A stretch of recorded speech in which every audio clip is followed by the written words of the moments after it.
Hi സുഹൃത്തുക്കളെ, EyePlus training സൊല്യൂഷൻസിന്റെ പുതിയൊരു ക്ലാസ്സിലേക്ക് ഏവർക്കും സ്വാഗതം. ഇന്ന് നമ്മൾ ചർച്ച ചെയ്യുന്നത് ഏതാനും ചോദ്യങ്ങളാണ്. LP-UP അസിസ്റ്റന്റ് പരീക്ഷയ്ക്ക് ചോദിക്കുന്ന സയൻസിന്റെ പോർഷന്, സയൻസിന്റെ ടോപ്പിക്കിലെ ഏതാനും ചോദ്യങ്ങൾ നമുക്ക് നോക്കാം. ഒന്നാമത്തെ ചോദ്യം, താഴെ പറയുന്നവയിൽ വൈറസ് മൂലമുണ്ടാകുന്ന രോഗങ്ങളുടെ ജോഡി ഏത്? രോഗങ്ങൾ എന്നല്ല ചോദിച്ചിരിക്കുന്നത്, രോഗങ്ങളുടെ ജോഡി. ഇവിടെ 4 ജോഡികൾ കൊടുത്തിട്ടുണ്ട്. എയ്ഡ്സ്, സിഫിലിസ്, ബി പേ വിഷബാധ മുണ്ടിവീക്കം, സി ടൈഫോയിഡ് കുഷ്ഠരോഗം, ക്ഷയം ന്യൂമോണിയ. ഇതാണ് 4 ജോഡികളായിട്ട് കൊടുത്തിരിക്കുന്നത്. ഇതിൽ എ ആണോ, ബി ആണോ, സി ആണോ, ഡി ആണോ എന്നത് നോക്കുക. ആദ്യം കൊടുത്തിരിക്കുന്ന രോഗം എന്താണ് നോക്കിയേ? എയ്ഡ്സ്. ഇത് കാണുമ്പോഴേ നമുക്കറിയാം ഇതൊരു വൈറൽ രോഗമാണല്ലയോ. അപ്പോഴേ നമ്മൾ അങ്ങോട്ട് നിശ്ചയിക്കും ഓപ്ഷൻ എ ആൻസർ. ശരിയാണോ? തെറ്റിപ്പോയി. എന്തുകൊണ്ടാണ് അത് തെറ്റിയിരിക്കുന്നത്? എയ്ഡ്സ് എന്ന് പറയുന്ന ലോകത്തിലെ മുഴുവൻ പേർക്കും അറിയാതെ ഒരു വൈറൽ രോഗമാണെന്ന്. പക്ഷേ ആ ജോഡിയോ അതിനോടൊപ്പം ചേർത്തിരിക്കുന്ന ജോഡി ഏതാണ്? സിഫിലിസ് എന്നറിയപ്പെടുന്ന ഒരു ലൈംഗിക രോഗമാണ്. അതെന്താണ്? ഒരു ബാക്ടീരിയൽ രോഗമാണ്. സിഫിലിസ് എന്ന് പറയുന്നത് ഒരു ബാക്ടീരിയ കൊണ്ടുണ്ടാകുന്ന രോഗമാണ്. ചോദ്യം എന്തായിരുന്നു? താഴെ പറയുന്നവയിൽ വൈറസ് മൂലമുണ്ടാകുന്ന രോഗങ്ങളുടെ ജോഡി എന്ന് ചോദിച്ചു കഴിഞ്ഞാൽ 2 രോഗങ്ങളും വൈറസ് കൊണ്ടുണ്ടാകുന്നതായിരിക്കണം. ഇവിടെ എയ്ഡ്സ് എന്നറിയപ്പെടുന്നത് വൈറസ് രോഗമാണ്, പക്ഷേ സിഫിലിസ് എന്നറിയപ്പെടുന്നത് വൈറസ് രോഗമല്ല, ഇതൊരു ബാക്ടീരിയൽ ഡിസീസ് ആണ്. അപ്പോൾ ഓപ്ഷൻ എ ശരിയാവുമോ? ഇല്ല. പിന്നെ ഏതാണ്? പേ വിഷബാധ. നമുക്കറിയാം റാബീസ് വാക്സിൻ അല്ലേ. അപ്പോൾ അത് വൈറസ് രോഗമാണ്, തലച്ചോറിനെയൊക്കെ ബാധിക്കുന്ന ഒരു വൈറൽ രോഗമാണ് പേ വിഷബാധ. പേപ്പട്ടി കടിക്കുമ്പോൾ, പേപ്പട്ടി തന്നെ ആവണമെന്നില്ല, അത് പൂച്ചയിലൂടെയോ കുറുക്കനിലൂടെയോ ഒക്കെ തന്നെ പേ വിഷബാധ ഉണ്ടാകും. അതിൻ്റെ സലൈവയിലൂടെ വേണമെങ്കിലും പകരുന്നതാണ് അല്ലേ. അത് കടിച്ചു കഴിഞ്ഞാൽ നമ്മുടെ ശരീരത്തിലേക്ക് അതിൻ്റെ വൈറസുകൾ എത്തും. വൈറൽ രോഗമാണ് പേ വിഷബാധ. അതുപോലെ തന്നെയാണ് ഒരു വൈറൽ രോഗം തന്നെയാണ് മുണ്ടിവീക്കം, മുണ്ടിനീര് എന്നൊക്കെ അറിയപ്പെടുന്ന മംസ് എന്നറിയപ്പെടുന്ന രോഗം അല്ലേ. അപ്പം മംസ് എന്നറിയപ്പെടുന്നതും ഇതേപോലെ തന്നെ പേ വിഷബാധ, ഇത് രണ്ടും വൈറൽ രോഗമാണ്. അപ്പോൾ ഓപ്ഷൻ ബി ആണ് നമ്മുടെ ആൻസർ. മൂന്നാമത്തത് ടൈഫോയിഡ് കുഷ്ഠരോഗം. നമുക്കറിയാം കുഷ്ഠരോഗമൊക്കെ അത് ഏതാണ്? ബാക്ടീരിയൽ രോഗമാണ്. ക്ഷയം ന്യൂമോണിയ, അത് രണ്ടും ബാക്ടീരിയൽ രോഗമാണ്. അപ്പോൾ രണ്ടും വൈറൽ രോഗമായി വരുന്ന ഓപ്ഷൻ എന്ന് പറയുന്നത് ഓപ്ഷൻ ബി ആണ്. പേ വിഷബാധയും മുണ്ടിവീക്കം അല്ലെങ്കിൽ മുണ്ടിനീര്, മംസ് എന്നൊക്കെ അറിയപ്പെടുന്ന രോഗം, അതൊരു വൈറൽ രോഗമാണ്. അടുത്തൊരു ചോദ്യം നമുക്ക് നോക്കാം. മനുഷ്യ നേത്രങ്ങൾക്ക് വസ്തുക്കളെ വ്യക്തമായി കാണാൻ വേണ്ട കുറഞ്ഞ ദൂരം. ഒന്ന് ആലോചിച്ചാൽ മതി, അത് ഉത്തരം നമുക്ക് കിട്ടും. എന്താണ്? 10 സെന്റിമീറ്റർ, 15 സെന്റിമീറ്റർ, 25 സെന്റിമീറ്റർ, 35 സെന്റിമീറ്റർ. ഒന്ന് പരീക്ഷിച്ച് നോക്കിയോ. നമ്മൾ ഒരു പുസ്തകം വായിക്കുവാനായിട്ട് എവിടെയാ പിടിക്കുന്നത് നോക്കിയാൽ മതി. പത്രം വായിക്കുവാനായിട്ട് എവിടെയാണ് നമ്മൾ പിടിക്കുക? ആ പത്രവും നമ്മുടെ കണ്ണുകളും തമ്മിലുള്ള ദൂരം 10 സെന്റിമീറ്റർ. ഒരു സ്കെയില് ഒന്ന് ആലോചിച്ച് നോക്കിക്കേ. സ്കെയിലിന്റെ 10 സെന്റിമീറ്റർ. 10 സെന്റിമീറ്റർ എന്ന് പറഞ്ഞു കഴിഞ്ഞാൽ ഏകദേശം നമുക്കറിയാം ചെറിയ സ്കെയിലാണെങ്കിൽ 15 സെന്റിമീറ്റർ ആണ് അല്ലേ. അപ്പോൾ വളരെ അടുത്താണ് 15 സെന്റിമീറ്റർ എന്ന് പറഞ്ഞാൽ. അപ്പോൾ 10 സെന്റിമീറ്ററോ 15 സെന്റിമീറ്ററോ അല്ല എന്ന് നമുക്ക് ഉറപ്പിക്കാം. 35 സെന്റിമീറ്റർ ഇച്ചിരി അകന്നു പോയി അല്ലേ. 25 സെന്റിമീറ്റർ 25 സെന്റിമീറ്റർ അകലെയായിരിക്കുമ്പോഴാണ് ആ ഒരു വസ്തുവിനെ നമ്മൾ കൃത്യമായി വ്യക്തമായിട്ട് നമുക്ക് കാണുവാനായിട്ട് സാധിക്കുന്നത്.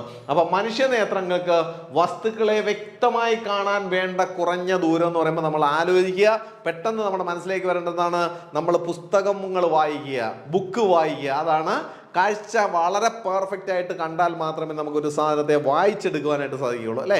അപ്പോൾ ഒരു പത്രം വായിക്കുക എന്ന് പറയുമ്പോൾ അത് സൂക്ഷ്മമായി കൃത്യമായി നമ്മുടെ ആ വസ്തുവിനെ നമുക്ക് കാണുവാനായിട്ട് കഴിയുന്നു.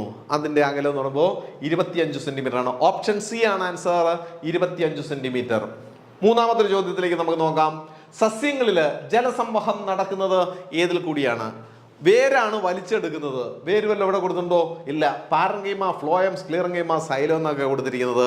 അപ്പൊ നമുക്കറിയാം വേര് വലിച്ചെടുക്കുന്ന വെള്ളം, ജലം എവിടെ എത്തേണ്ടത്? ഇലകളിലാണ് എത്തേണ്ടത്. അപ്പൊ ഇലകളിൽ എത്തിക്കുവാനായിട്ട് എന്ത് വേണം? ചില കുഴലുകൾ വേണം അല്ലെ.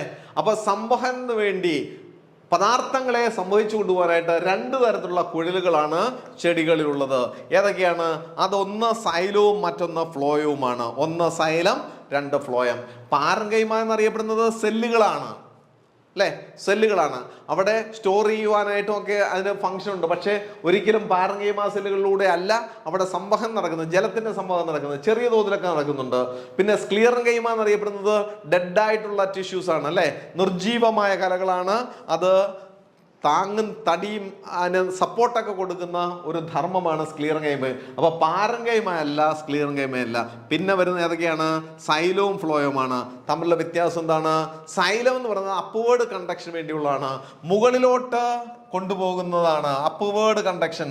ഇതാണ് സൈലം കുഴലുകൾ എന്നറിയപ്പെടുന്നത്. അപ്വേർഡ് കണ്ടക്ഷനിൽ പോകേണ്ട എന്താണ്? ജലം. അപ്പോൾ വേര് വലിച്ചെടുക്കുന്ന, അപ്പോൾ റൂട്ട് സിസ്റ്റം ആഗിരണം ചെയ്യുന്ന ആ വെള്ളത്തെ ഇലകളിലേക്ക് എത്തിക്കുവാൻ, ഇലകൾ ഏറ്റവും മുകളിലാണ് നിൽക്കുന്നത് അല്ലേ, അപ്പോൾ ഇലകളിലേക്ക് കൊണ്ടുപോകുമെന്ന് പറഞ്ഞാൽ അപ്പോൾ അപ്വേർഡ് കണ്ടക്ഷൻ ആണ്, മുകളിലേക്ക് സംവഹനം നടക്കുന്നത്. അത് സൈലത്തിൽ കൂടിയാണ്. ഇനിയും ഇലകളിൽ വെച്ച് ആഹാരം പാകം ചെയ്യുന്നു. ആഹാരം പാകം ചെയ്ത ആഹാരം സസ്യത്തിന്റെ വിവിധ ഭാഗങ്ങളിലേക്ക് കൊണ്ടുവരുന്നത് ഡൗൺവേർഡ് കണ്ടക്ഷൻ ആണ്, താഴേക്ക് കൊണ്ടുവരുന്നത് ഫ്ലോയത്തിൽ കൂടിയാണ്. അപ്പോൾ ഓർത്തിരിക്കുക, അപ്വേർഡ് കണ്ടക്ഷൻ സൈലത്തിൽ കൂടിയും, അതേപോലെ തന്നെ ആഹാരം പ്രിപ്പയർഡ് ഫുഡ് മെറ്റീരിയൽസ് കൊണ്ടുവരുന്നത് ഫ്ലോയത്തിൽ കൂടിയാണ്. അപ്പോൾ നമ്മുടെ ചോദ്യം എന്തായിരുന്നു? സസ്യങ്ങളിലെ ജലസംവഹം അപ്വേർഡ് കണ്ടക്ഷൻ ആണ് അല്ലേ.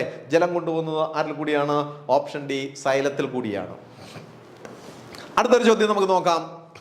ചുവടെ കൊടുത്തിരിക്കുന്നവയിൽ ഏതിനെയാണ് അടിച്ചു പരത്തി നേർത്ത ഷീറ്റാക്കാൻ സാധിക്കുക? ഒന്നുകൂടെ നോക്കിക്കേ. താഴെ കൊടുത്തിരിക്കുന്നവയിൽ ഏതിനെയാണ് അടിച്ചു പരത്തി നേർത്ത ഷീറ്റാക്കാനാക്കുന്നത്? എന്താണ് അതിന്റെ പ്രത്യേകത? ഷീറ്റൊക്കെ ആക്കുക, അടിക്കുക, പരത്തുക എന്നൊക്കെ പറഞ്ഞാൽ ആരെയാ അടിച്ചു പരത്താൻ നോക്കുന്നത്? അടിച്ചു പരത്തി ഷീറ്റാക്കുക എന്നൊക്കെ പറഞ്ഞു കഴിഞ്ഞാൽ ഏതിന്റെ സ്വഭാവമാണ്? ലോഹങ്ങളുടെ സ്വഭാവമാണ് അല്ലേ. ഡക്റ്റിലിറ്റി, മാലിബിലിറ്റി നമ്മൾ കേട്ടിട്ടുള്ളതാണ്, പഠിച്ചിട്ടുള്ളതാണ്. ഡക്റ്റിലിറ്റി, മാലിബിലിറ്റി, നേർത്ത കമ്പികളാക്കാൻ, സ്വർണ്ണമൊക്കെ നേർത്ത കമ്പികളാക്കാനായിട്ട് നോക്കും അല്ലേ. അതേപോലെ തന്നെയാണ് അലൂമിനിയം, അങ്ങനെയുള്ള മെറ്റലുകൾ, ലോഹത്തെ അടിച്ചു പരത്തി നമ്മൾ ഷീറ്റുകളാക്കി മാറ്റുവാനായിട്ട് സാധിക്കും. അത് ലോഹത്തിന്റെ സ്വഭാവമാണെന്ന് നമുക്കറിയാം. അങ്ങനെയാണെങ്കിൽ ഓപ്ഷനിലേക്ക് പോവുക. Sulphur, phosphorus, zinc, nitrogen. ആരെ നമുക്ക് ആദ്യം തന്നെ വെട്ടിക്കളയാം? നൈട്രജനെ അങ്ങ് വെട്ടാം. കാരണം എന്താണ്? നൈട്രജൻ എന്ന് പറയുന്നത് വാതകമാണ് അല്ലേ, അന്തരീക്ഷത്തിൽ കാണപ്പെടുന്ന വാതകമാണ്. അതുകൊണ്ട് അതിനെ അടിക്കാനും പോകണ്ട, പരത്താനും പോകണ്ട, നൈട്രജൻ അങ്ങ് വിട്ടേക്കുക. ബാക്കി ആരൊക്കെയാ?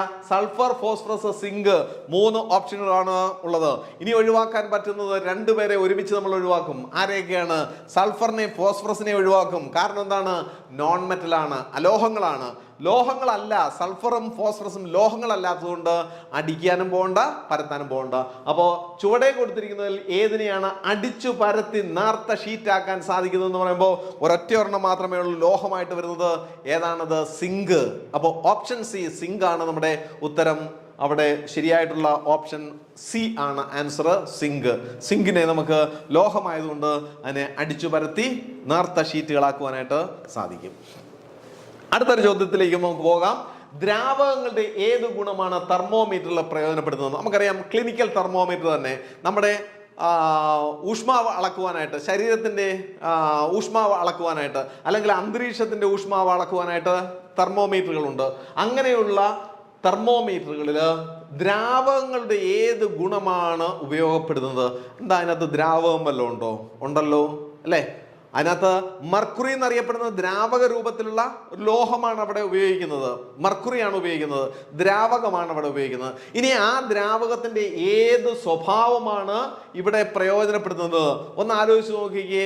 എന്താണ് അവിടെ ഈ പറയുന്ന മർക്കുറി തെർമോമീറ്ററിൽ നടക്കുന്നത്? നമ്മൾ ചൂടുള്ള ഒരു വസ്തുവിലേക്ക്, അല്ലെങ്കിൽ നമ്മുടെ ശരീരത്തിലേക്കോ അല്ലെങ്കിൽ അന്തരീക്ഷത്തിലെ ആ ചൂട് അനുഭവപ്പെടുമ്പോൾ ആ മർക്കുറിയുടെ റീഡിങ് ഇങ്ങനെ മുകളിലേക്ക് ഉയരുന്നു. ഒരു ഗ്ലാസ് ട്യൂബിനകത്ത് അതിസൂക്ഷ്മമായ ഒരു നേർത്ത ഒരു ട്യൂബാണ്, അല്ലെങ്കിൽ നേർത്ത ഒരു സ്പേസ് അകത്തുണ്ടായിരിക്കും. തലമുടി നാരിൻ്റെ കൂട്ട് അത്രമാത്രം കനം കുറഞ്ഞൊരു സ്പേസ്. ഏറ്റവും അടിയിലായിട്ട് അതിനകത്ത് ഒരല്പം മെർക്കുറിയും ഉണ്ടാകും. ഇനി ഊഷ്മാവ് കൂടുന്നതിനനുസരിച്ച് ഈ മെർക്കുറി തെർമോമീറ്ററിലെ ആ മെർക്കുറിയുടെ ലെവൽ ഇങ്ങനെ മുകളിലോട്ട് ഉയരും. അങ്ങനെയാണല്ലോ നമ്മൾ പറയുന്നത് 38 ഡിഗ്രി, 39 ഡിഗ്രി, 40 ഡിഗ്രി, 50 ഡിഗ്രി. അപ്പോൾ അതിൻ്റെ ലെവൽ ഇങ്ങനെ ഉയരും. ചോദ്യം എന്താണ്? ദ്രാവകങ്ങളുടെ, മെർക്കുറി ദ്രാവകമാണ്, ഏത് ഗുണമാണ് തെർമോമീറ്ററിൽ പ്രയോജനപ്പെടുന്നത്? ഏറ്റവും അടിയിൽ നോക്കി ശ്രദ്ധിച്ചു കഴിഞ്ഞാൽ അറിയാം, ആ തെർമോമീറ്ററിന്റെ ഏറ്റവും അടിയിലായിട്ട് ഇങ്ങനെ മെർക്കുറി, കുറച്ച് കൂടുതലായിട്ട് മെർക്കുറി അവിടെ കിടപ്പുണ്ട്. ആ മെർക്കുറിയാണ് നേർത്ത ആ പറയുന്ന സുഷിരത്തിലൂടെ മുകളിലോട്ട് കയറുന്നത്. ചൂട് കൂടുമ്പോൾ മുകളിലോട്ട് ഉയരുന്നു. ദ്രാവകത്തിന്റെ ഏത് സ്വഭാവമാണ്? ചൂടാകുമ്പോൾ ദ്രാവകങ്ങൾ വികസിക്കുന്നു. പ്രതലബലം, സർഫസ് ടെൻഷൻ, ശ്യാനത, വിസ്കോസിറ്റി എന്നറിയപ്പെടുന്ന സ്വഭാവം. ദ്രാവകങ്ങൾക്ക് നിശ്ചിത ആകൃതിയില്ല. നിശ്ചിത ആകൃതിയില്ലാത്തതും ഈ പറയുന്ന തെർമോമീറ്ററിൽ മുകളിലേക്ക് കയറുന്നതും തമ്മിൽ വല്ല ബന്ധമുണ്ടോ? ഇല്ല. ഇതൊഴിവാക്കാം. ശ്യാനത എന്ന് പറയുമ്പോൾ ആ ജലത്തിന്റെ വിസ്കോസിറ്റി എന്ന് പറയുമ്പോൾ നിശ്ചിത ആകൃതിയിൽ ഇരിക്കാതിരിക്കുവാനായിട്ടുള്ളൊരു കഴിവുണ്ട് ജലത്തിന്, അല്ലേ? അപ്പൊ അതിന് എതിരെ പ്രവർത്തിക്കുന്ന ഒരു സംഗതിയാണ് വിസ്കോസിറ്റി എന്നറിയപ്പെടുന്നത്. അതുമായി ബന്ധമില്ല. പ്രതല ബലം എന്നറിയപ്പെടുന്നത്, അത് ഈ ദ്രാവകം ഒരു പാത്രത്തിനകത്തോ വല്ലതും നമ്മളിങ്ങനെ ഒരു ഗ്ലാസ്സിൽ വെച്ചിരിക്കുകയാണെങ്കിൽ അല്ലെങ്കിൽ ഒരു ബീക്കറിൽ വെച്ചിരിക്കുകയാണെങ്കിൽ അതിൻ്റെ മുകളിൽ ഒരു ബലം ഉണ്ടാവുന്നുണ്ട്, പ്രതല ബലം. അതുകൊണ്ടാണല്ലോ അതിനകത്തൊരു സൂചി ഇട്ടാലോ അതല്ലെങ്കിൽ ഒരു ബ്ലേഡ് ഇട്ടാലോ ഒക്കെ തന്നെ വെള്ളത്തിന് മുകളിൽ പൊങ്ങി തന്നെ കിടക്കും. പ്രതല ബലം ഉണ്ടായതുകൊണ്ടാണ്. അതൊന്നുമല്ല. ആൻസർ ഏതാണ്? Option A. ചൂടാകുമ്പോൾ ദ്രാവകം വികസിക്കുന്നു, അല്ലേ? ഏതൊരു ദ്രാവകവും ചൂടാകുമ്പോൾ അത് വികസിക്കുമ്പോൾ ആ ഊഷ്മാവ് സ്വീകരിച്ച് ചൂടാകുമ്പോൾ വികസിക്കുന്നുണ്ട്. ഒരല്പം കൂടെ ആ ട്യൂബിന് ഉള്ളിലൂടെ അല്പം കൂടെ ഉയർന്ന് വരുന്നതായിട്ട് നമുക്ക് കാണാം. അപ്പോഴാണ് എത്രമാത്രം ചൂടുണ്ടോ അതിനനുസരിച്ച് ആ തെർമോമീറ്ററിനകത്തിരിക്കുന്ന മർക്കുറി വികസിക്കുകയും അത് മുകളിലേക്ക് ഉയരുകയും ചെയ്യുന്നു. അതാണ് അതിൻ്റെ പ്രിൻസിപ്പിൾ. അപ്പോൾ ദ്രാവകങ്ങളുടെ ഏത് ഗുണമാണ് തെർമോമീറ്ററിൽ പ്രയോജനപ്പെടുത്തുന്നത് ചോദിക്കുമ്പോൾ ചൂടാക്കുമ്പോൾ ദ്രാവകങ്ങൾ വികസിക്കുന്നു എന്നുള്ള സ്വഭാവം കൊണ്ടാണ് അത് സംഭവിക്കുന്നത്. അപ്പോൾ നമ്മുടെ സയൻസിനകത്തെ ഏതാനും ചോദ്യങ്ങളാണ് ഇവിടെ കൊടുത്തിരിക്കുന്നത്. ഇത്തരത്തിലുള്ള LP-UP അസിസ്റ്റന്റ് പരീക്ഷയ്ക്കുള്ള നിരവധി ചോദ്യങ്ങളും സിലബസ് അനുസരിച്ചുള്ള ടെക്സ്റ്റ് അതുപോലെയുള്ള പാഠഭാഗങ്ങൾ മുഴുവനും നമ്മൾ കംപ്ലീറ്റ് ആയിട്ട് അവിടെ പൂർത്തീകരിക്കുന്ന സിലബസിനനുസരിച്ചുള്ള പാഠഭാഗങ്ങൾ അവിടെ കവർ ചെയ്യുന്നു. അതേപോലെ തന്നെ മോക്ക് ടെസ്റ്റ് നടത്തുന്നുണ്ട്. പോയിന്റ്സ് ടു പ്രധാനപ്പെട്ട പോയിന്റുകൾ, പ്രീവിയസ് ഇയർ ക്വസ്റ്റ്യൻ പേപ്പറിൻ്റെ ഡിസ്കഷന്, അങ്ങനെയുള്ള കാര്യങ്ങളോടുകൂടിയ ഒരു സ്കീമാണ് I+ training solutions LP-UP assistant പരീക്ഷയ്ക്ക് വേണ്ടി അവിടെ ഉൾപ്പെടുത്തിയിരിക്കുന്നത്. ഈ പരീക്ഷ പാസ്സാകുവാനായിട്ടുള്ള നല്ലൊരു മാർഗമാണ് ഞങ്ങളോടൊപ്പം സഞ്ചരിക്കുക. തീർച്ചയായിട്ടും നിങ്ങൾക്ക് അഡ്മിഷൻ എടുത്തു കഴിഞ്ഞാൽ നമ്മുടെ ഈ സിലബസിനനുസരിച്ചുള്ള ടോപ്പിക്ക് നിങ്ങൾക്ക് വളരെ വേഗത്തിൽ പഠിച്ച് പാസ്സാകുവാനായിട്ട് സാധിക്കും. നന്ദി, നമസ്കാരം.